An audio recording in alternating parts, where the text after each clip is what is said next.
Dear student, hello dear student, स्वागत है आप सभी का R S I YouTube channel. Hello everyone, welcome to all. स्वागत है आप सभी का मैथ्स गुरु अकेडमी के यूट्यूब चैनल पर। मैं आपका अपना आर एस आपका स्वागत करता हूं, अभिनंदन करता हूं।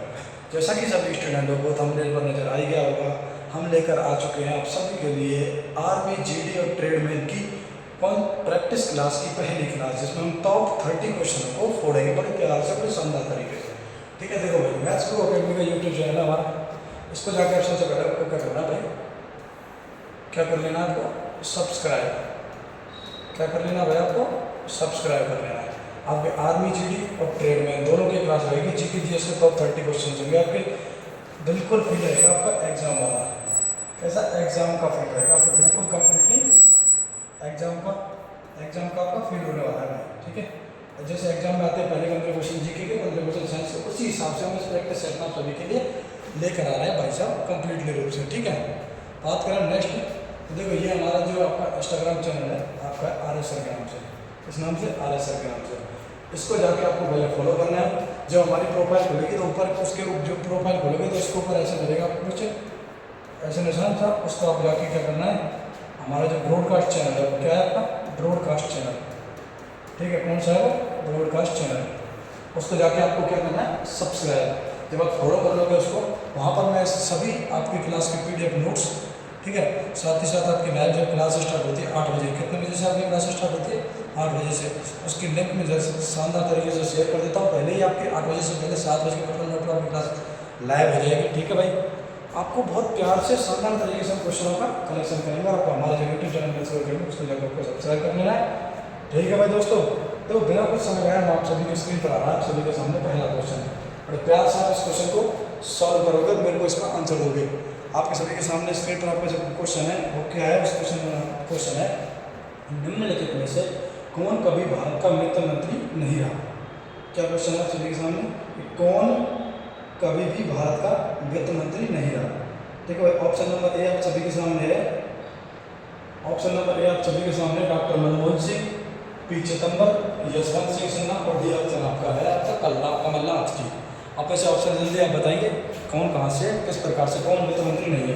तो कमेंट में मैं देख रहा हूँ, कमेंट में ऑप्शन डी ऑप्शन बहुत आ रहा है, तो आपका जो डी ऑप्शन राइट आंसर है वो होगा आपका कमलनाथ। कमलनाथ इसका क्या होगा आपका आंसर भाई साहब। ठीक है, अब बात करें डॉक्टर मनमोहन सिंह आपके वित्त मंत्री रहे थे। ठीक है भाई साहब, डॉक्टर मनमोहन सिंह आपके वित्त मंत्री रहे थे, और ये कब से कब तक रहे थे, ये आपके रहे से 1991 से लेकर 1996 तक। ठीक है, ये आपके क्या रहे थे, वित्त मंत्री के रूप में उन्होंने पद संभाला था, इसके वित्त मंत्री के रूप में। ठीक है, बात करूँ पी चिदम्बर तक, पी चिदम्बरम में जो आपके ये रहे थे मई 2004 से लेकर क्या, मई 2004 से लेकर नवंबर 2000 किससे आपके रहे थे, नवंबर 2008 तक रहे थे। ठीक है भाई, मई 2004 से लेकर नवंबर 2008 तक आपके वित्त मंत्री का पद निभाया था। अब बात करूँ यशवंत सिन्हा की, तो यशवंत सिन्हा जी ने आपको 1998 से 2002 तक वित्त मंत्री पद संभाला था। किससे, 1998 से आपका 2002 तक आपका क्या निभाला था, मंत्री पद निभाला था। ठीक है भाई, तो पहला क्वेश्चन आप सभी के सामने स्क्रीन पर है कि निम्नलिखित में से कौन भारत का वित्त मंत्री नहीं रहा, कौन नहीं रहा था, कमलनाथ जी। ठीक है भाई, नेक्स्ट क्वेश्चन की बात करूं तो नेक्स्ट क्वेश्चन आप सभी के सामने बड़ा प्यारा क्वेश्चन है कि ऑस्कर अवार्ड किस क्षेत्र में दिए जाते हैं। तो वैसा आप सभी के सामने क्वेश्चन ऑप्शन है सिनेमा, चित्रकला, शिक्षा और संस्कृति के क्षेत्र में। सभी आप एक बार जल्दी कमेंट उत्तर देंगे, फास्ट स्पीड में उत्तर दो भाई, जल्दी कम ऑन, फास्ट स्पीड में देंगे आंसर, जल्दी फटाक से देंगे, दे दो भाई, शानदार से। ऑस्कर पुरस्कार किस क्षेत्र में दिया जाता है, तो कमेंट में उत्तर आ रहा है आप सभी के सामने कि ऑप्शन नंबर ए यानी कि सिनेमा। सिनेमा में आपको ऑस्कर अवार्ड दिया जाता है, कहाँ दिया जाता है, ऑस्कर अवार्ड सिनेमा में दिया जाता है, सिनेमा में आपको ऑस्कर अवार्ड दिया जाता है। अब बात करूँ चित्रकला की, तो चित्रकला में आपको जो अवार्ड दिए जाते हैं कौन कौन से दिए जाते हैं, एक तो आपको दिया जाता है, क्या दिया जाता है, एक तो आपको दिया जाता है, एक तो आपको दिया जाता है पद्मश्री, एक पद्म भूषण और पद्म विभूषण, एक तो दिया जाता है आपको पद्मश्री। ठीक है भाई, क्या क्या दिया जाता है आपका, पद्मश्री। ठीक है, और आपका क्या दिया जाता है आपका पद्म भूषण, क्या दिया जाता है आपका पद्म भूषण, और एक दिया जाता है आपको पद्म विभूषण। ठीक है, क्या दिया जाता है पद्म विभूषण। ठीक है भाई, अवार्ड से सम्मानित किया जाता है आपकी चित्रकला के क्षेत्र में। किसके क्षेत्र में? चित्रकला के क्षेत्र में आपको पद्मश्री, पद्म भूषण, पद्म विभूषण, शिक्षा के क्षेत्र में आपको सम्मान दिया जाता है। ठीक है भाई, चलो ठीक है सर। शिक्षा के क्षेत्र में भी आपको कई अवार्ड दिए जाते हैं। ठीक है, और सम्मान के क्षेत्र में भी आपको मिलते हैं काफ़ी सारे। ठीक है भाई साहब, नेक्स्ट बात करो कि इंडिया गेट किस शहर में स्थित है। ऑप्शन जल्दी फटाक से लगाएंगे आप, बहुत प्यारे प्यारे क्वेश्चन आप सभी के सामने कि इंडिया गेट शहर किस शहर में स्थित है। इंडिया गेट है वो किस शहर में स्थित है। जो आपका इंडिया गेट है वो आपका कहाँ है भाई साहब? दिल्ली में स्थित है। कहाँ है आपका? दिल्ली में स्थित है। इसमें कोई समझाने वाली बात नहीं है। आपका जो इंडिया गेट है वो आपका कहाँ है? दिल्ली में स्थित है। कहाँ है आपका? दिल्ली में। ठीक है भाई साहब, ठीक है मेरे से।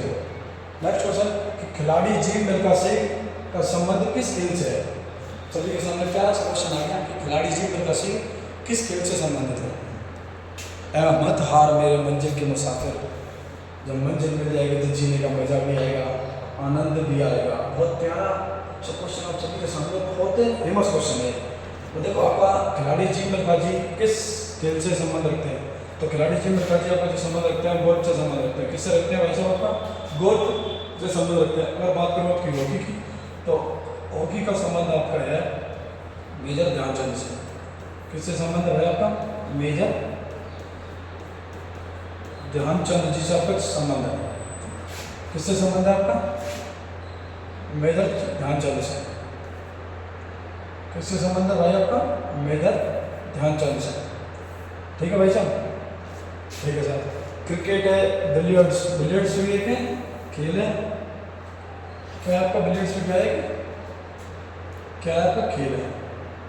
ठीक है भाई, तो आपका जो गोल्फ खिलाड़ी है वो कहाँ से संबंधित है? आपका गोल्फ से। ठीक है भाई, नेक्स्ट क्वेश्चन है कि भाषा केरल के प्रदेश में बोली जाती है। भाषा केरल प्रदेश में बोली जाती है। Option A Malayalam, option B Telugu, option C आपका गुजराती और ऑप्शन डी तमिल।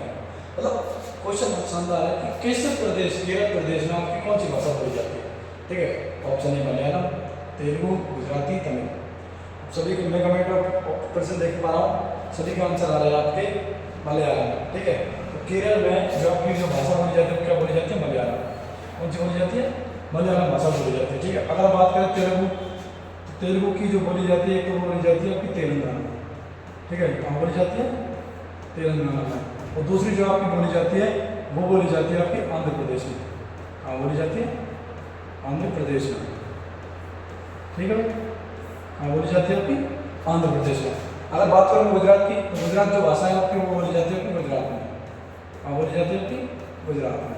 ठीक है, अगर बात करूँ तमिल की, तो तमिल बोली जाती है आपकी तमिलनाडु। कहाँ बोली जाती है? तमिलनाडु भाई साहब। ठीक है, क्वेश्चन नंबर 5 आपको कंप्लीट। बात करें क्वेश्चन नंबर 6 की, बिल्कुल जल्दी प्यार से देखोगे बहुत शानदार तरीके से। 2020 में ओलंपिक खेल का आयोजन कहाँ हुआ? तो 2020 में ओलंपिक खेल का आयोजन कहाँ हुआ था? सभी से आंसर देंगे बहुत प्यार से शानदार तरीके से। बताना है आपको कि 2020 में जो ओलंपिक है वो कहाँ हुए थे। 2020 में जो आपके ओलंपिक है कहाँ हुए थे, मैं आप सभी के आप सामने स्क्रीन पर देख पा रहा हूँ कि आपके कौन सा ऑप्शन दिखा रहा है आपका? टोक्यो। ठीक है भाई, ऑप्शन नंबर बी यानी कि टोक्यो इसका आंसर बताया जा रहा है ऑप्शन में। ठीक है, अगर बात करें 2020 के ओलंपिक तो टोक्यो हो गई। अगर हम बात करें आपकी 2024 के जो ओलंपिक हुए थे वो कहाँ हुए थे आपके? पेरिस में। कहाँ हुए थे आपके? पेरिस है। पेरिस है कहाँ आपका? लंदन में। ठीक है, कितनी बात समझ में आ गई? 2020 के हुए थे आपके टोक्यो में, 2024 के हुए थे आपके पेरिस यानी कि लंदन में।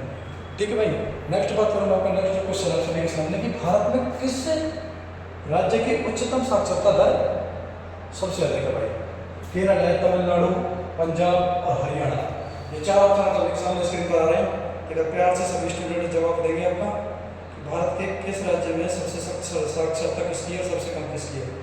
ठीक है भाई, सबसे ज़्यादा साक्षरता किसकी है, सबसे कम साक्षरता किस राज्य की है। ठीक है भाई, तो देखो आजकल मैं स्क्रीन पर देख पा रहा हूँ कि आप सभी का ऑप्शन ए ज़्यादा आ रहा है, यानी कि केरल। ठीक है भाई, तो जो इसका राइट आंसर होगा वो केरल होगा, ए ऑप्शन। ठीक है भाई, ठीक है भाई साहब। अब केरल की कितनी परसेंट साक्षरता है, तो आपकी जो परसेंटेज साक्षरता है वो 93.91%। ठीक है, अगर बात करूँ मैं सबसे कम, सबसे जो कम साक्षरता है, ठीक है, सबसे कम साक्षरता, सबसे कम साक्षरता, सबसे कम जो साक्षरता है आपकी किस राज्य की है, वो है आपकी केरल की बात, केरल तो हो गई सबसे ज़्यादा, और सबसे कम आपकी बिहार की। किसकी आपकी, बिहार की। क्या है सबसे कम साक्षरता, सबसे कम साक्षरता है आपकी बिहार की, कितनी है आपकी 61.80%। ठीक है भाई, सबसे कम साक्षरता आपकी किसकी हो गई, बिहार राज्य की। ठीक है, इतनी बात समझ में आ गई। तमिलनाडु, पंजाब, हरियाणा की साक्षरता है, लेकिन केरल की सबसे अधिक केरल की, और सबसे कम आपकी बिहार की, जो कि 61.80% है। ठीक है भाई साहब, ठीक है भाई साहब, ठीक है, ठीक है, कर हो रहा है। अगर बात करें अपन जो नेक्स्ट क्वेश्चन आप सभी के सामने, बहुत फेमस क्वेश्चन और हर बार रिपीट होने वाला क्वेश्चन आप सभी के सामने स्क्रीन पर है कि भारतीय सशस्त्र सेनाओं का सर्वोच्च कमांडर कौन होता है भाई साहब। क्वेश्चन है कि भारतीय सशस्त्र सेनाओं का सर्वोच्च कमांडर होता है भाई साहब। इम्पोर्टेंट लगा रहा बिना कुछ सोचे समझे क्या है ये इम्पोर्टेंट। 2025 में कई सप्ताहों में मिलेगा आपको एक बोले से ये प्रश्न 100% मिलेगा, श्योरली 100% खुशी होगी उस चीज़ से। ये क्वेश्चन 100% आएगा आप सभी के सामने कि भारतीय सशस्त्र सेनाओं का जो सर्वोच्च कमांडर होता है वो कौन होता है। ठीक है, कौन होता है आपका, भारत का राष्ट्रपति। ठीक है भाई साहब, भारत का राष्ट्रपति, भारत का मुख्य प्रधानमंत्री या ऑप्शन भारत का मुख्य न्यायाधीश है, इनमें से कोई। ठीक है, भारत का राष्ट्रपति इस समय कौन है भाई। तो आपकी इस समय की बात करूँ तो लेटेस्ट की तो कौन है आपकी, द्रौपदी मुर्मू। कौन है भाई, द्रौपदी मुर्मू। ठीक है भाई, सर द्रौपदी मुर्मू है आपकी भारतीय राष्ट्रपति। ठीक है भाई सर, और भारत का प्रधानमंत्री यार सबको पता है, चाचा मोदी। ठीक है जी, क्या है, दामोदर दास नरेंद्र मोदी आपके क्या है भाई, प्रधानमंत्री। क्या है आपके प्रधानमंत्री, आपके नरेंद्र मोदी जी। ठीक है भैया, ठीक है। अगर हम बात करें नेक्स्ट क्वेश्चन की, तो नेक्स्ट क्वेश्चन भी आपकी स्क्रीन पर आने वाला है, जरा देखो प्यार से। क्वेश्चन नंबर 9 कि अंतरिक्ष में जाने वाला प्रथम भारतीय का नाम बताइए, यानी कि प्रथम भारतीय का नाम बताइए। बहुत प्यारा सा क्वेश्चन और आपका बहुत इंपॉर्टेंट क्वेश्चन है, फेमस क्वेश्चन है। आर्मी का क्या बोलते हैं इसको, फेमस क्वेश्चन है। क्या है आपका, ये फेमस क्वेश्चन है, आर्मी में पूछा है, कई बार पूछा है, भर के दिया है इस क्वेश्चन को। इस क्वेश्चन में जो आपको सभी के सामने आंसर है ए ऑप्शन, जो कि स्क्रीन पर देख पा रहा हूँ आपका ए ऑप्शन इसका राइट आंसर है, राकेश शर्मा, जो कि आपके भारत के रहने वाले व्यक्ति है भाई साहब। ठीक है जी, ठीक है। क्वेश्चन नंबर 10 बात करें मैं, क्वेश्चन नंबर 10 कि भारत के गृह मंत्री का क्या नाम है। ठीक है भाई साहब, जो भारत के जो गृह मंत्री हैं उनका क्या नाम है। A option number A Shri Rajnath Singh, option number B Shri Amit Shah, और option number D C, option number C आपका श्री अरुण जेटली, और ऑप्शन नंबर डी आपका श्री नरेंद्र मोदी जी। तो भारत के जो गृह मंत्री हैं आपका क्या नाम है उनका, जरा एक बार मेरे को सभी आंसर देंगे। आपके जो गृह मंत्री हैं वो आपके श्री अमित शाह। ठीक है जी, कौन है, बी ऑप्शन इसका राइट आंसर है श्री अमित शाह जी। अगर बात करें वर्तमान में जो राजनाथ सिंह है वो आपके क्या है, आपके रक्षा मंत्री। क्या है भाई साहब, आपके रक्षा मंत्री कौन है, आपके राजनाथ सिंह जी। ठीक है, बात करूँ मैं श्री अरुण जेटली जी की, तो इनकी मृत्यु 2019 में हो चुकी है भाई साहब, इनकी जो मृत्यु हो चुकी है। ठीक है, और 2019 में इनकी मृत्यु हुई है भाई साहब। ठीक है, नरेंद्र मोदी जी आपके क्या है, आपके लेटेस्ट में क्या है, आपके प्रधानमंत्री जी। ठीक है, मैं इतनी बात समझ में आ गई। देखो एक क्वेश्चन से 3 क्वेश्चन याद हो गए, क्या नहीं हुए, क्या हुआ। भारत के गृह मंत्री की बात करिए तो गृह मंत्री आपका कौन हो गया, अमित शाह। ठीक है भाई, बात करें राजनाथ सिंह की, राजनाथ सिंह जी हैं आपके क्या हो गए, आपके मंत्री जी। और कौन से मंत्री है साहब, रक्षा मंत्री। कौन से मंत्री है, रक्षा मंत्री। ठीक है भाई, कौन से मंत्री, रक्षा मंत्री। ठीक है भाई, यहाँ से क्वेश्चन बन सकता है, क्वेश्चन आपका बन सकता है, तो एक बार क्वेश्चन को जरा ध्यान से देखिएगा। ठीक है भाई, ठीक है जी। नेक्स्ट क्वेश्चन आप सभी के स्क्रीन पर आ रहा है। क्वेश्चन नंबर क्या आ रहा है कि अमरकंटक में कौन सी नदी का उद्गम होता है? देखो 4 नदी हैं, सोन नदी, माही नदी, गोदावरी नदी और नर्मदा नदी। चारों जो नदी है इनको हम डिटेल में पढ़ेंगे पूरी कि किस नदी का उद्गम कहाँ से हुआ है, किस नदी का उद्गम कहाँ से हुआ है मेरे सेवो। सभी बड़े प्यार से देखेंगे कि जो आपकी पहला क्वेश्चन आप सभी के सामने कि अमरकंटक में कौन सी नदी का उद्गम होता है भाई साहब। तो कौन सी नदी का उद्गम होता है बताइए जल्दी कमेंट में फटाक से। तो जो इसका जो ऑप्शन है वो है आपका डी ऑप्शन, क्या है? नर्मदा नदी। ये हुई है आपकी कहाँ से? अमरकंटक की पहाड़ियों से। कहाँ से हुई है? अमरकंटक की पहाड़ियों से, पर्वत या पहाड़ी, ठीक है भाई। ये जो कि कहाँ पड़ता है, ये कहाँ पड़ता है आपके? ये आपका पड़ता है मध्य प्रदेश में। कहाँ पड़ता है भाई साहब आपका? ये पड़ता है आपका मध्य प्रदेश में, ठीक है सर जी, बिल्कुल मध्य प्रदेश में पड़ता है भाई साहब। अब बात करें अपन सोन नदी की। तो जो सोन नदी है इसका जो उद्गम है वो हुआ है आपकी अमरकंटक की पहाड़ियों के साइड से हुआ है। कहाँ से हुआ है? अमरकंटक की जो पहाड़ियाँ हैं, क्या है भाई? पहाड़ियाँ, ठीक है, वहाँ से, वहाँ के बगल से, के पास से हुआ है भाई साहब, के पास से उनका क्या हुआ है? उद्गम, ठीक है भाई। उनका जो उद्गम हुआ है अमरकंटक की पहाड़ियों के पास से हुआ है। बात करें महानदी की, तो महानदी का हुआ था आपका जो उद्गम है वो सिहावा पर्वत से हुआ है। महानदी का जो उद्गम है वो हुआ है आपका सिहावा नदी। कहाँ से हुआ भाई? सिहावा नदी, ठीक है भाई। सिहावा पर्वत से, नदी नहीं, सिहावा पर्वत जो भी वहाँ आपका छत्तीसगढ़ में, ठीक है भाई। सिहावा पर्वत से हुआ है आपका महानदी का उद्गम, सिहावा पर्वत से, जो कि कहाँ है? फिलहाल में छत्तीसगढ़ में। कहाँ हुआ है भाई? छत्तीसगढ़, ठीक है। और महानदी, अब बात करते हैं अपन गोदावरी की। गोदावरी बड़ी प्यारी है, इसको इंपॉर्टेंट लगाना, बहुत शानदार यहाँ से क्वेश्चन बन सकता है। गोदावरी जो नदी है इसका उद्गम कहाँ से हुआ है? जल्दी से कमेंट में आंसर देंगे भाई, फास्ट स्पीड में। कहाँ से हुआ है भाई साहब इसका उद्गम? इसका उद्गम हुआ है ब्रह्मगिरी से। ब्रह्मगिरी पर्वत है, कौन सा है? ब्रह्मगिरी, ब्रह्मगिरी पर्वत, ब्रह्मगिरी पर्वत है, जो कि फिलहाल में कहाँ है भाई साहब आपका? ये आपका सरकार महाराष्ट्र में है, साइड है ये आपका। कहाँ से भाई साहब? महाराष्ट्र में। ये आपका कहाँ है भाई साहब? महाराष्ट्र में, ब्रह्मगिरी पर्वत। और इसे ही क्या बोलते हैं? दक्षिण गंगा। गोदावरी को क्या कहा जाता है? दक्षिण की गंगा। तो प्रश्न बन सकता है सभी के सामने यहाँ से, क्या प्रश्न बन सकता है? क्या प्रश्न बन सकता है? क्वेश्चन बन सकता है कि किस नदी को, ठीक है, क्वेश्चन बन सकता है ऐसे कि किस नदी को दक्षिण की गंगा कहा जाता है? दक्षिण की गंगा कहा जाता है। तो गंगा के नाम से क्या होता है भाई? जाना जाता है, ठीक है भाई। क्या होता है भाई? दक्षिण की गंगा के नाम से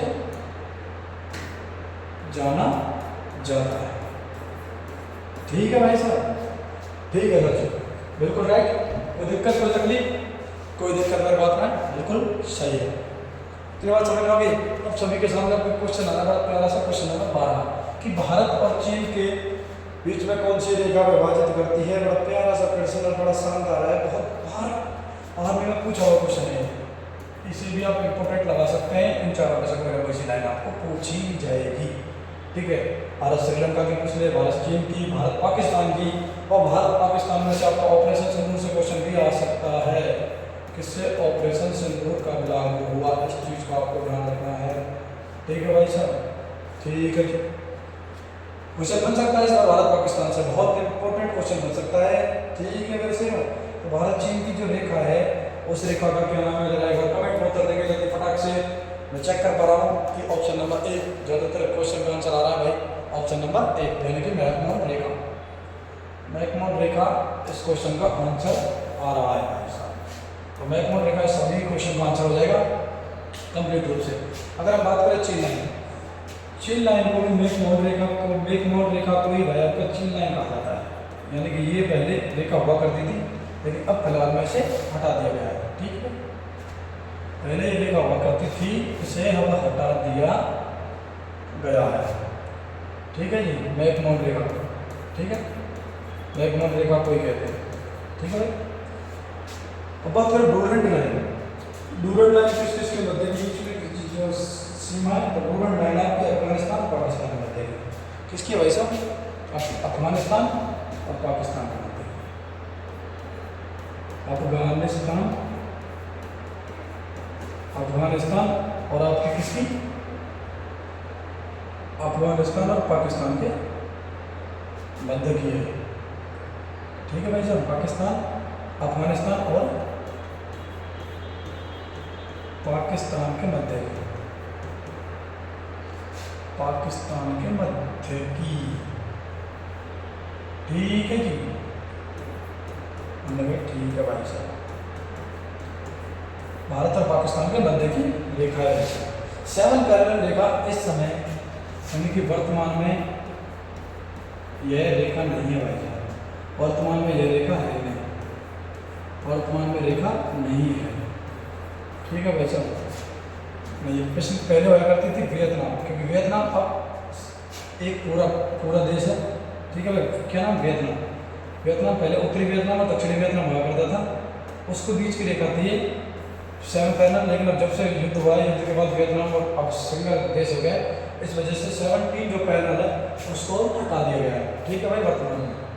नेक्स्ट बात करें आप सभी के सामने क्वेश्चन आ रहा है, बड़ा प्यारा क्वेश्चन, इंपॉर्टेंट और फेमस लगा रहा हूँ सभी इसको। बहुत प्यारा क्वेश्चन है कि भारत में लौह पुरुष को किस नाम से जाना जाता है? सॉरी, किसे जाना जाता है, मतलब भारत में लौह पुरुष नाम से किसे जाना जाता है? और शानदार, वो खूब लड़ी मर्दानी थी, वो झांसी वाली रानी थी, तो बड़े प्यार से लौह पुरुष ऐसे शस्त्र इस भारत में जन्म लिया है, इस मातृभूमि पर, भारत की भूमि पर ऐसे ऐसे शेरों ने जन्म लिया है, जिन्हें लौह पुरुष के नाम से भी जाना जाता है। तो प्यार से, बड़े प्यार से आप लगाएंगे। तो क्या नाम है उनका? सरदार वल्लभ भाई पटेल को कहा जाता है लौह पुरुष, लौह पुरुष कहा जाता है, बिल्कुल बड़े प्यार से सरदार वल्लभ भाई पटेल को। अगर हम बात करें जवाहरलाल नेहरू की, तो जवाहरलाल नेहरू को क्या कहा जाता है? आपका चाचा नेहरू के नाम से क्या कहते हैं भाई साहब? इसको चाचा नेहरू के नाम से भी जाना जाता है। किसको जाना जाता है? जवाहरलाल नेहरू जी को। कोई डाउट है, कोई दिक्कत, कोई तकलीफ तो ना है? ना तो बिल्कुल। चलो नेक्स्ट क्वेश्चन पे, नेक्स्ट क्वेश्चन की बात करेंगे अपन कि विक्टोरिया मेमोरियल कहाँ पर स्थित है? भाई साहब बहुत फेमस क्वेश्चन है ये, लगा लो भाई, ये भी आपका क्या है? इंपॉर्टेंट क्वेश्चन, बहुत शानदार। कई बार मतलब पिछले 3 से 4 सालों में भाई साहब मैं इस क्वेश्चन को दबा के देख रहा हूँ, कोई ना कोई चीज में मिलेगा, पक्का मिलेगा, कोई ना कोई चीज में आपको जरूर मिलेगा, जरूर कोई ना कोई चीज में टप के मिलेगा जरूर। बहुत फेमस क्वेश्चन है ये, नहीं है कि आर्मी में पूछा गया, कई बार कई एग्जामों में पूछा जा चुका है, SSC तक कई एग्जाम में पूछा जा चुका है। लेकिन सबसे फेमस क्वेश्चन है जो विक्टोरिया मेमोरियल है, वो आपकी कहाँ है? कोलकाता में। कहाँ है भाई साहब? आपकी कोलकाता में। कहाँ पर है? कोलकाता में विक्टोरिया मेमोरियल। क्या बात है, बहुत शानदार तरीके से आप समझ में आ रहा है सभी को। तो लास्ट क्वेश्चन आपके जीके का बड़ा प्यारा क्वेश्चन है कि भारत में चाय का सबसे बड़ा उत्पादन कहाँ होता है? ये आज भाई आजकल सब चाय पीते हैं भाई, सुबह सुबह जितने ही चाय चाहिए, अब खासकर लेडीज, गाँव में लेडीज होती है, वो बिना चाय के तो खड़ा ही नहीं होती। तो बहुत प्यारा क्वेश्चन है आप सभी के सामने चाय से ऊपर कि सबसे भारत में सबसे अत्यधिक उत्पादन में जो चाय है वो कहाँ से होती है, किस राज्य से होती है? तो बात करें हम जो सबसे अधिक होती है उत्पादन, वो होती है आपकी असम से। कहाँ से होती है भाई? आपकी असम से उत्पादन होता है सबसे अधिक इसका, चाय का। ठीक है सर जी, बिल्कुल कोई दिक्कत, कोई तकलीफ, कोई ना भाई साहब। अब बात करेंगे अपन किसकी? जो आपका जो नेक्स्ट पोर्शन बचा है, कौन सा बचा है आपका? साइंस का बचा है। किसका बचा है आपका? साइंस सेगमेंट का। ठीक है भाई, साइंस सेगमेंट की बात करें तो पहला ही प्रश्न सभी के सामने किसका आ रहा है? फिजिक्स का। किसका आ रहा है? फिजिक्स का। और फिजिक्स का प्रश्न कहता है आप सभी के सामने कि एक वाहन द्वारा तय की गई दूरी को मापने के लिए उपकरण का नाम बताइए। किसका नाम बताना है आपको? कि एक वाहन द्वारा तय की गई दूरी का मापने के लिए जो प्रयुक्त उपकरण है उसका नाम बताइए। आप सभी के सामने ऑप्शन आ रहा है, option number A, option number B, option number C और ऑप्शन नंबर डी। ठीक है भाई, क्वेश्चन आ रहा है आपका। पहला ऑप्शन है आपका ओडोमीटर, दूसरा ऑप्शन स्पीडोमीटर, तीसरा ऑप्शन आपका एक्सेलेरोमीटर और चौथा ऑप्शन है आपका कैलोरीमीटर। ठीक है, मैं सभी का ऑप्शन दे रहा हूँ, जल्दी कमेंट देंगे फटाफट फास्ट स्पीड में आप सभी का ऑप्शन देंगे। इसका क्या ऑप्शन है, जल्दी स्पीड में देंगे भाई साहब। तो सभी को मैं स्क्रीन पर देख पा रहा हूँ कि ऑप्शन नंबर है इसका सभी राइट आंसर बता रहे हैं। तो इसका जो ऑप्शन नंबर ए है ओडोमीटर। ठीक है भाई, ओडोमीटर का काम क्या होता है, आपकी वाहन की तय की गई दूरी को मापता है। किसको मापता है, तय की गई जो दूरी है उसको मापता है। अगर हम बात करें स्पीडोमीटर, स्पीडोमीटर का काम होता है वाहन की ताड़ छड़ी गति को मापता है। क्या मापता है, वाहन की किसको मापता है, ताड़ छड़ी। किसको मापता है भाई साहब, आपकी ताड़ छड़ी गति को मापता है, ताड़ छड़ी की गति को मापता है। ठीक है भाई साहब, स्पीडोमीटर क्या होता है। अब देखो मेन चीज यही बात हो जाती है कि ताड़ छड़ी गति क्या होती है, यानी कि किसी एक क्षण में जो गति होती है, यानी कि किसी एक क्षण की गति, एक क्षण आपकी क्या है, एक क्षण की गति, किसी एक क्षण की गति को मापता है। एक क्षण की किसी एक क्षण की गति को मापता है भाई साहब। किसको मापता है, एक क्षण की गति को मापता है। ठीक है, एक पल की कोई गति है, लेकिन कैप्चर एक प्रकार से विस्थापन के हिसाब से मतलब कोई एक क्षण जो एक पल है ऐसे उसकी गति नाप लेता है। ठीक है भाई, ठीक है भाई। स्पीड मतलब किसी वस्तु की विशेष क्षण की गति है। ठीक है, अब बात करते हैं एक्सेलेरोमीटर। इसका क्या होता है, ये करता है उचित त्वरण का मापन। जो एक्सेलेरोमीटर होता है ये करता है आपका उचित त्वरण का मापन।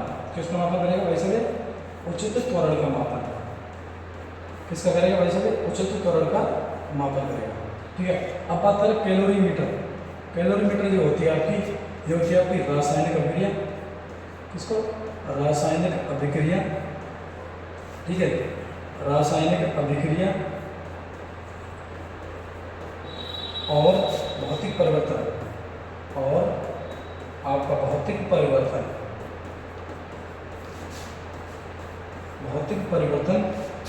रासायनिक अभिक्रिया और भौतिक परिवर्तन से जो आपका क्या कहता है, ऊष्मा मात्रा धारता को मापता है। भौतिक परिवर्तनों की ऊष्मा, भौतिक परिवर्तनों की ऊष्मा मात्रा और धारता को मापता है। किस किसको मापता है, इसकी क्या मापता है, इसकी मापता है आपकी ऊष्मा।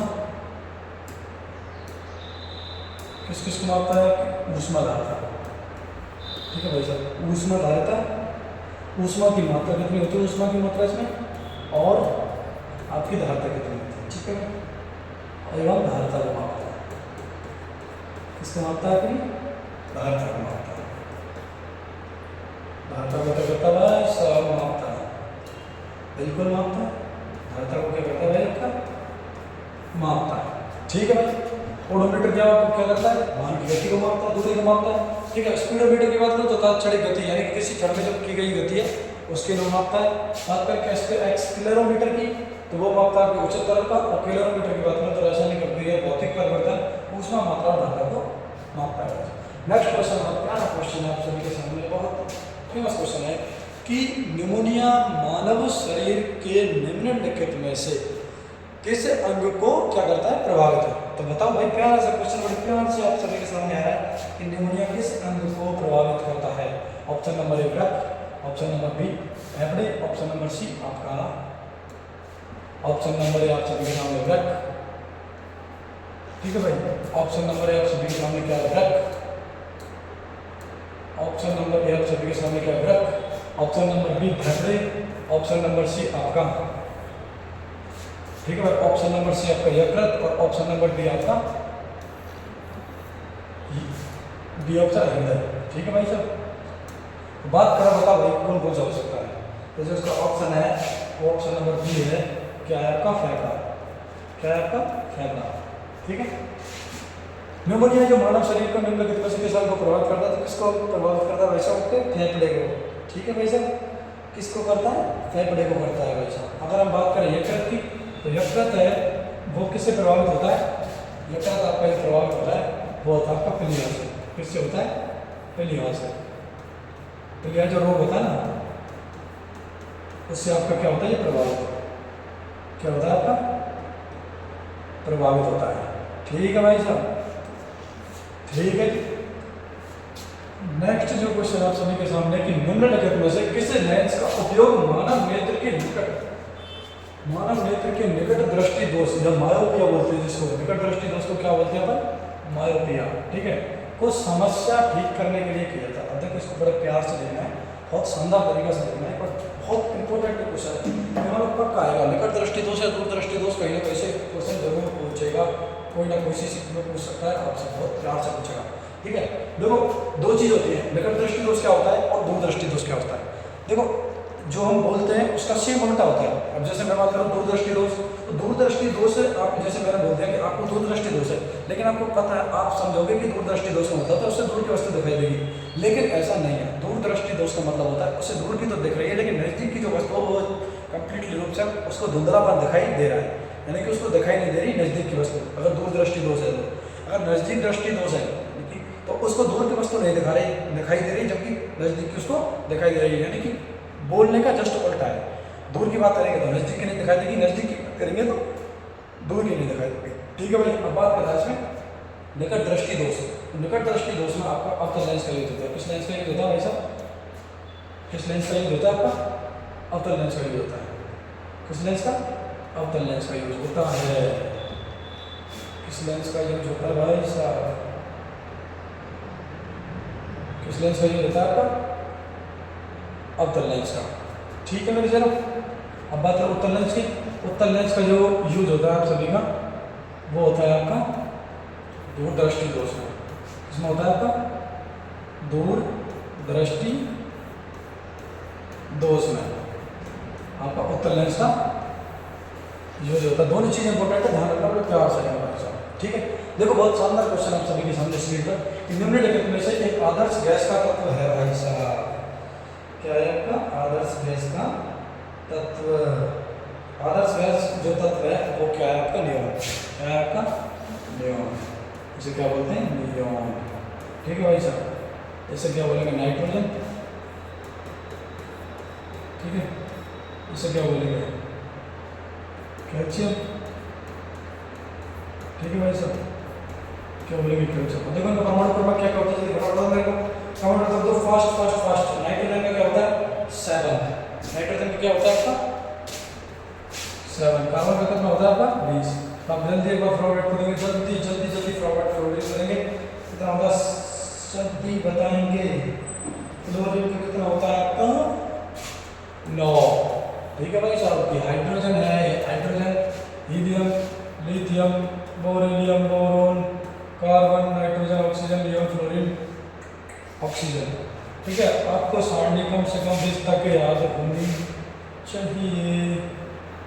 कहाँ तक होनी चाहिए आपको, 20 तक याद होनी चाहिए कम से कम। आपको कहाँ तक याद होनी चाहिए, आपको 20 तक तो याद होने चाहिए, कम से कम 20 तक। यहीं से क्वेश्चन आ जाएगा, 20 तक से बाहर आपका जो क्वेश्चन नहीं जाएगा, एक क्वेश्चन 100% आएगा। क्या बोलती है कंपनी, 100% आएगा आपका एक क्वेश्चन, 100%। कैसे कहते हैं, 100% एक क्वेश्चन जरूर आएगा।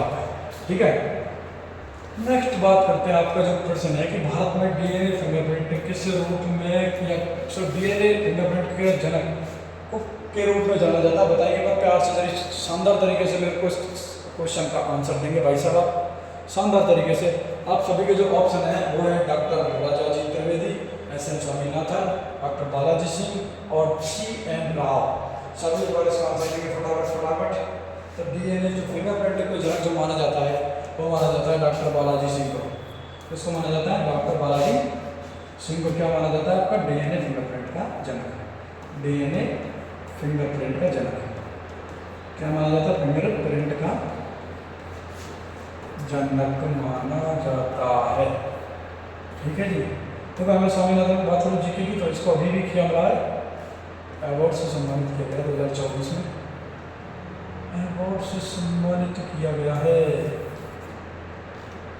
ठीक है भाई साहब, किससे अवार्ड से सम्मानित किया गया, तो एम.एस. स्वामीनाथन से। एम.एस. स्वामीनाथन से एक क्वेश्चन 100% बनेगा भाई साहब। एक बार देखो, एम.एस. जो स्वामीनाथन है, ये आप इम्पोर्टेंट लगा लें, यहाँ से क्वेश्चन बनेगा ही बनेगा। मैं नेक्स्ट जो अगली क्लास है आपकी कल वाली में, वहाँ से क्वेश्चन लेके आऊँगा घर की एम.एस. स्वामीनाथन से। ठीक है भाई साहब, एम.एस. स्वामीनाथन से क्वेश्चन आएंगे आपको पक्का, 1 से 2% मिलेंगे जरूर। ठीक है जी, ठीक है जी। नेक्स्ट क्वेश्चन आप सभी की स्क्रीन पर है, और प्रश्न ठीक ठाक प्रश्न है आप सभी के सामने। देखो एक बार इस क्वेश्चन को कि निम्नलिखित में से किस क्षेत्र में, कि निम्नलिखित में से घरेलू वस्तु में सल्फ्यूरिक अम्ल होता है? बैटरी में, सिरके में, टूथब्रश में या मक्खन में? किस किस में होता है भाई साहब आपका? टूथब्रश में, मक्खन में, सिरके में। ठीक है भाई साहब, किस किस में होता है जल्दी बताएंगे एक बार से? आपका बैटरी हो गई, सिरका हो गया, टूथब्रश हो गया, मक्खन हो गया। किस में होता है भाई साहब एक बार आपको जल्दी बताएंगे फटाफट? किस में होता है फटाफट बताएंगे आप सभी ध्यान से। तो किस में होता है आपका? किस में होता है आपका? बैटरी में होता है। निम्नलिखित में से किस घरेलू वस्तु में सल्फ्यूरिक अम्ल होता है? तो आपको किस में होता है? बैटरी में। किस में होता है भाई साहब आपका? बैटरी में होता है। अगर हम बात करें सिरका की, तो सिरका में कौन सा अम्ल पाया जाता है भाई साहब? सिरका में आपको कौन सा अम्ल पाया जाता है? टूथब्रश में कौन सा पाया जाता है? मक्खन में कौन सा पाया जाता है? तो एक बार बताएंगे जल्दी, सिरका में कौन सा अम्ल पाया जाता है? सिरका में आपका अम्ल जो पाया जाता है वो कौन सा पाया जाता है? एसिटिक अम्ल। कौन सा पाया जाता है आपका? एसिटिक अम्ल। ठीक है, कौन सा पाया जाता है? एसिटिक अम्ल। मक्खन की बात करें तो मक्खन में आपको क्या मिलेगा? ब्यूट्रिक अम्ल। कौन सा मिलेगा? ब्यूट्रिक अम्ल। ठीक है, कौन सा अम्ल मिलेगा? ब्यूट्रिक अम्ल। ठीक है भाई साहब, ठीक है। अगर हम बात करें मक्खन की टूथब्रश हो गया, तो नेक्स्ट जो क्वेश्चन है आप सभी का क्वेश्चन नंबर 7। कौन सा क्वेश्चन है? क्वेश्चन आप सभी के सामने क्या क्वेश्चन कह रहा है कि आधुनिक आवर्त सारणी वाला होगा कि हाँ, आधुनिक आवर्त सारणी में कितने तत्व दिए गए हैं? ठीक है भाई साहब, एक बार जब सभी स्टूडेंट देखोगे कि आवर्त सारणी में, आधुनिक आवर्त सारणी में कितने तत्व दिए गए हैं? 108, 100, 94, 118। ठीक है भाई साहब, तो इसका जो राइट आंसर आने वाला है डी ऑप्शन, स्क्रीन पर मैं देख पा रहा हूँ 118 तत्व। 118 दिए गए हैं, जिनमें से आपके कितने वर्ग हैं और कितने आपके कॉलम है? ठीक है, वर्ग और आवर्त। ठीक है, तो जो आपके 118 तत्व हैं उनमें से आपके 18 तो वर्ग है। ठीक है, कितने?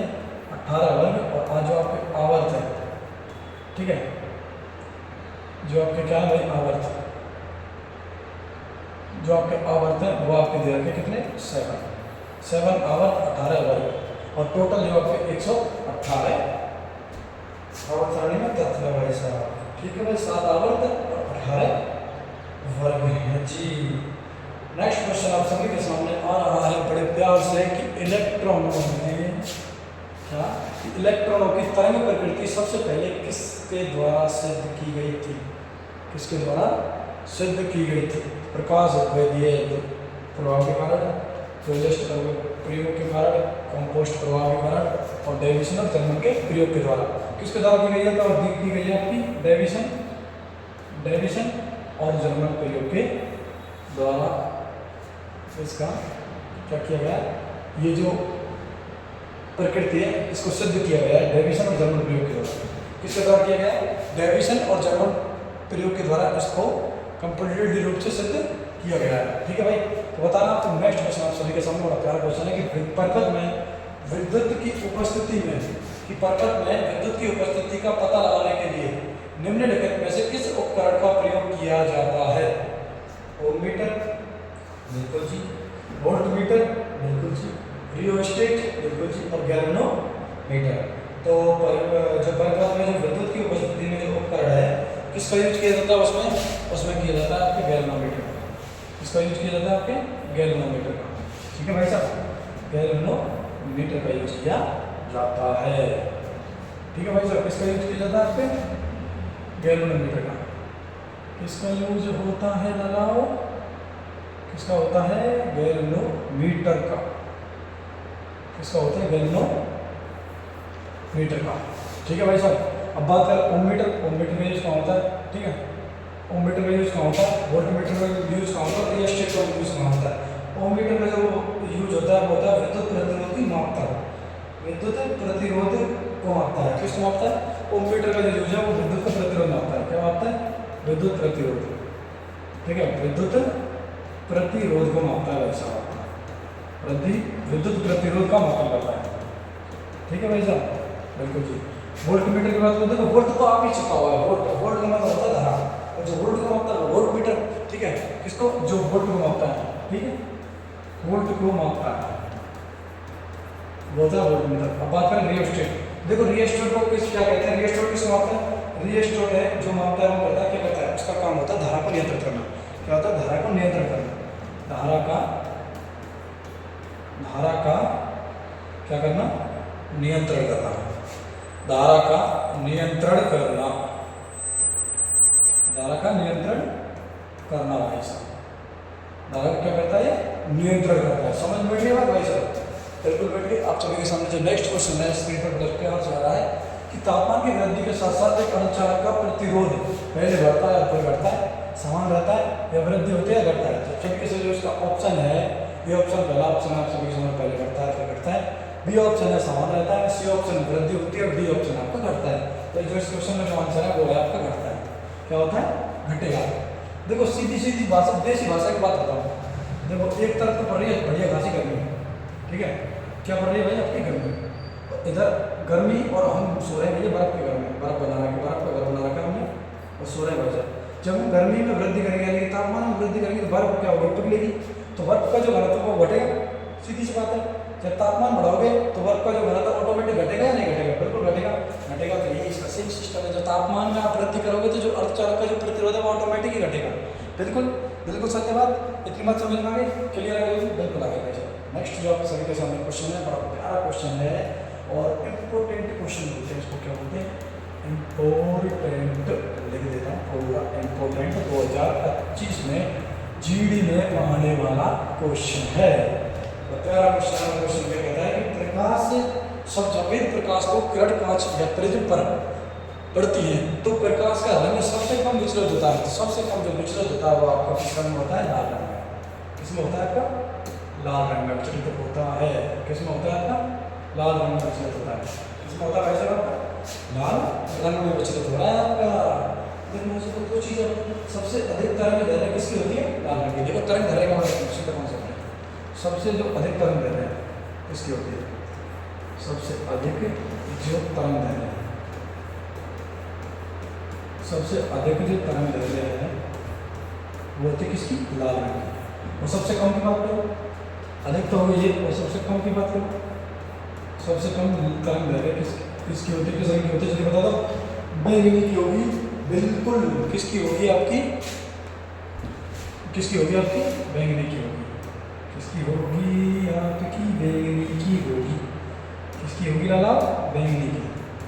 सबसे कम तरंग, सबसे कम तरंग दैर्घ्य, ठीक है भाई साहब। सबसे कम बैंगनी की, सबसे ज्यादा लाल की। आप सभी के सामने एक से दो क्वेश्चन और बचे हैं कि पौधों में जाइलम के परिवहन के लिए उत्तरदायी है, पौधों में जाइलम के परिवहन के लिए जो उत्तरदायी है वो कौन है भाई साहब। जाइलम का जो परिवहन है वो कौन करता है, देखो जाइलम का करेगा भोजन, खाद्य पदार्थ भोजन का, ठीक है। तो जो आपका जाइलम है, जाइलम का जो यूज होता है वो जल में करता है, कौन करता है भाई, जल। जल का जो मतलब जाइलम है वो जल का परिवहन करता है भाई साहब। अब बात करें भोजन का, भोजन में जो खाद्य पदार्थों को जो परिवहन करता है वो करता है आपका फ्लोएम। क्या करता है, फ्लोएम, फ्लोएम करता है आपका भोजन का खाद्य पदार्थों का परिवहन, बिल्कुल करता है जी सर। और क्वेश्चन नंबर 13 आप सभी के सामने स्क्रीन पर आ रहा है, देखेंगे कि निम्नलिखित में से कौन सा कथन ध्वनि तरंगों के प्रकाशों की तरंगे के लिए सही है। तो पहला ही ऑप्शन है इसका आंसर, राइट आंसर कि देखो ऑप्शन है कि ध्वनि की तरंगें अनुदैर्घ्य होती है, प्रकाश तरंगें अनुप्रस्थ होती है। यही इस क्वेश्चन का आंसर है। क्या है लालाओ, आंसर। यही इस क्वेश्चन का आंसर, आगे पढ़ने की जरूरत है ही नहीं, ठीक है। ध्वनि तरंगें अनुदैर्घ्य होती है, नहीं होती। ध्वनि तरंगों का अनुप्रस्थ तथा अनुदैर्घ्य तरंगें पहले अनुदैर्घ्य होंगी फिर अनुप्रस्थ होंगी, ये भी गलत, ठीक है। दोनों तरंगें अनुप्रस्थ नहीं होती, ऐसा नहीं। पहले ध्वनि तरंगें तो अनुदैर्घ्य होती है और प्रकाश तरंगें अनुप्रस्थ होती है। इसमें लिखा था ठीक है लालाओ, ठीक है। नेक्स्ट क्वेश्चन आप सभी की स्क्रीन पर आ रहा है, किस विटामिन की कमी से रक्त स्पंदन नहीं होता, यानी कि विटामिन के की कमी से रक्त स्पंदन नहीं होता, रक्त का थक्का नहीं बनता है, रक्त का थक्का नहीं बनता, ठीक है भाई साहब, रक्त का थक्का नहीं बनता है। विटामिन बी की कमी से होने वाला रोग आपकी बात करूँ तो मैं बेरी, कौन सा है आपका, बेरी। विटामिन डी की कमी से बात करूँ तो आपका कौन सा हो गया, विटामिन डी की कमी से कौन सा होगा, जल्दी एक और कमेंट कौन सा दे फटाफट, मैं देख रहा हूँ आप सभी को लाइव प्यार से। विटामिन डी की जो कमी से होने वाला रोग है कौन सा है आपका, विटामिन डी की कमी से होने वाला रोग कार्बोहाइड्रेट्स और विटामिन ए की कमी से होने वाला जल्दी फटाफट होने में रतौंधी हो गया है। कौन सा है? रतौंधी। कमेंट बता दे मेरे जिन्होंने रतौंधी कौन सा रोग? रतौंधी रोग। ठीक है, आगे इतनी सी बात समझ में बिल्कुल आगे। नेक्स्ट क्वेश्चन के सामने स्क्रीन पर आ रहा है, एक आवेश के एक बिंदु को किसी अन्य बिंदु तक, मतलब एक आवेश का कोई बिंदु है इसे अन्य बिंदु तक, ठीक है, एक आवेश का एक बिंदु है जिसे अन्य बिंदु तक ले जाने में किया गया कार्य। कोई एक बिंदु है, क्या है? बिंदु, ठीक है भाई, एक क्या है? बिंदु है, ठीक है, और एक दूसरा बिंदु है, तो कोई आवेश है, ठीक है भाई, क्या है? कोई आवेश है और वो एक बिंदु से किसी अन्य बिंदु तक ले जाने में जो किया गया कार्य है, यानी कि इस बिंदु से इस बिंदु तक ले जाने में जो कार्य कर रहा है वो कर रहा है आपका 20 जूल। ठीक है जी, क्या कर रहा है? 20 जूल। यदि बिंदुओं के बीच का विभवांतर, यानी कि विभवांतर, ठीक है, विभवांतर जो आपका दे रखा है वो दे रखा है आपको 10 वोल्ट। कितना दे रखा है? 10 वोल्ट। ठीक है जी, तब आवेश क्या होगा, यानी कि क्यों पूछा है आपसे? क्या पूछा आपसे? क्यों? आवेश पूछा है, ठीक है भाई। तो इस क्वेश्चन को करने के लिए सीधा सीधा है, जैसे देखो आर्मी आपसे जो न्यूमेरिकल अगर पूछती है फिजिक्स में होते हैं बिल्कुल जैसे पूछते, बेसिक पूछती है, कुछ नहीं है इसमें। हम जानते हैं, क्या जानते हैं? हम जानते हैं कि V बराबर, क्या जानते हैं? अब बताएंगे तो मेरे ख्याल से कि आप क्या जानते हो, यदि बताओ भाई कि V बराबर होता है, W बराबर होता है, तो तुम्हें प्यार से डाला जल्दी फास्ट बताओ मेरे को, क्या बताओगे इस क्वेश्चन का आंसर? कि Q बराबर होता है W/V। तो अपने को बताना है V बराबर होता है W वर्ग अपॉन आवेश, विभवांतर बराबर होता है आपका W अपॉन आवेश। अगर हम बात करें आवेश की, तो आवेश का मतलब हो गया आपका W/V, यानी कि विभवांतर, ठीक है। W का मतलब होता है 20 जूल और विभवांतर का मतलब होता है 10 वोल्ट। 10 से 20 कितनी बार? 2.0 या 2। ऑप्शन आपका 2.0 कूलम दे रखा है। विभवांतर का जो मात्रक होता है वो होता है आपका कूलम। ठीक है भाई साहब, ये हो गया आपके टॉप 30 क्वेश्चंस। बहुत प्यार से हमने लपेटे हैं, बड़े सुंदर तरीके से लपेटे आप सभी के सामने। बहुत बहुत धन्यवाद, बहुत बहुत धन्यवाद आपका। आपने हमारी बहुत मदद की है, आपने लाइव क्लास में जुड़कर हमारी बहुत सहायता की है। अगर आपको वीडियो पसंद आए तो भाई साहब वीडियो को दबा के एक बार तो लाइक करना है, शेयर करना है। अपने जितने भी भाई आर्मी अग्निवीर जो फर्स्ट तक 2025 की जो अग्निवीर है ना, जो अग्निवीर 2025 की जो तैयारी कर रहे हैं और जिनको GK GS में थोड़ा सा भी डाउट है कि GK GS को कहाँ से पढ़ें, हमारे समझ में नहीं बैठ रहा है, करंट कहाँ से पढ़ें, तो आप टेंशन फ्री रहे भाई साहब। टॉप 30 की जो आपकी 20 क्लास आ रही है ना, 20 क्लासों में हम करीबन 3000 प्लस क्वेश्चन कराने कवर करेंगे और 3000 क्वेश्चन में से अगर एक से बाहर क्वेश्चन चले जाए तो पढ़ाना छोड़ दूंगा भाई साहब। ध्यान रखना इस चीज़ का, बहुत बेसिक कॉन्सेप्ट से उठाया क्वेश्चन को, बहुत शानदार कलेक्शन लेके आए हैं हम, बहुत शानदार तरीके से आपको। और आप टेंशन मत लो, मैथ्स की बात करूँ, देखो मैथ्स की आप टेंशन लेने की जरूरत नहीं है। मैथ्स की तो सिर्फ मैं आपकी 5 क्लास लूँगा। कितनी क्लास लूँगा? मैथ्स की आपकी 5 क्लास ली जाएगी, ठीक है। कितनी क्लास? 5 क्लास। और जैसे मैं लूँगा कितनी 20 तारीख से कंटिन्यू करेंगे उसको, 20 जून से, ठीक है। 20 जून से 25 जून तक हम आपको मैथ्स प्रैक्टिस द्वारा कंप्लीट ट्रेंड कर देगा। आपको 15 क्वेश्चन को मैथ्स में लपेटने की। रही बात रीजनिंग की, तो रीजनिंग में लल्लू पज्जू क्वेश्चन आते हैं। कैसे आते हैं? लल्लू पज्जू क्वेश्चन, ठीक है। देखो वीडियो पसंद आए तो वीडियो को लाइक शेयर कमेंट करना बिल्कुल ना भूलें भाई साहब। और ज़्यादा से ज़्यादा हो सके तो हमारे क्या करना है आपको, जल्दी जल्दी चैनल को सब्सक्राइब कर लेना है। इंस्टाग्राम आईडी आपके RS मैथ्स के नाम से, उसके ऊपर जैसे आप प्रोफाइल खोलोगे प्रोफाइल पर आपको ब्रॉडकास्ट चैनल के नाम से मिलेगा, मैथ्स बाय RS मैथ्स लिखा होगा उस पर, ठीक है। उससे वो आप जाके सब्सक्राइब कर लेना, वहीं पर आपको वीडियो की लिंक मिल जाएगी। क्योंकि मैं जब 8 बजे लाइव आऊँगा उससे आने से पहले आप सभी के सामने यहाँ पर लिंक मिल जाएगी। उस लिंक पर जाके आप वीडियो को देख सकते हो डायरेक्टली यूट्यूब चैनल पर। ये हमारा यूट्यूब चैनल पर जिस पर लाइव ड्राइविंग क्लास चल रही है, उसी चैनल को अगर आप नए हो तो चैनल को सब्सक्राइब, बेल आइकन घंटा दबाना ना भूलें। वीडियो को लाइक शेयर कमेंट करें और जुड़े हमारे साथ लाइव क्लास ऑन 8 AM से 9 AM तक। जय हिंद दोस्तों, फिर करते हैं आप सभी के सामने नेक्स्ट पार्ट टॉप 30 क्वेश्चन की सीरीज में आप सभी का बहुत बहुत स्वागत है, अभिनंदन है। दिल से उन फौजी वीरों को जवान और सलाम कि कहते हैं मिल जाएगी मंजिल भटकते भटकते, कि कहते हैं कि मिल जाएगी मंजिल भटकते भटकते। वो गुमराह तो वो है जो घर से निकलता ही नहीं, कि गुमराह तो वो है जो घर से निकलता ही नहीं। अगर आप तैयारी कर रहे हो वास्तव में ही जो अपने माँ बाप का सपना पूरा करना चाहते हो तो जुड़ें और जी जान से मेहनत करें, तैयारी करें, जिससे आपके माँ बाप का सपना पूरा हो और आप इस साल 2025 अग्निवीर में ज्वाइन हो जाएं। क्या हो जाएं आप? ज्वाइन हो जाएं। ठीक है भाई, चलो जय हिंद, मिलते हैं आपको नेक्स्ट वीडियो में।